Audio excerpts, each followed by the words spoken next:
Tapi kadang-kadang sebenarnya mudah dah sekarang nak kirakan faraid ataupun siapa yang layak tu sekarang mudah. Dekat internet dah ada dah. Internet kita boleh search kalkulator faraid. Lagi-lagi majlis agama lah. Kita punya kalkulator tu kadang-kadang menjadi rujukan mana-mana orang lah. Hatta pejabat pesaka pun guna kita Betul. punya kalkulator. Mahkamah pun kadang-kadang guna kita punya kalkulator juga.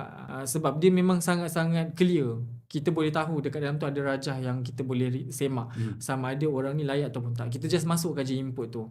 Kita masukkan si mati, lelaki perempuan. Okey. Kemudian isteri ada berapa. Kalau kata si mati itu lelaki, isteri lah dia keluar berapa isteri. Kalau si matinya perempuan, dia keluar suami je lah, ya atau tidak ada kan. Lepas tu ada lah maklumat-maklumat lain kena masukkan.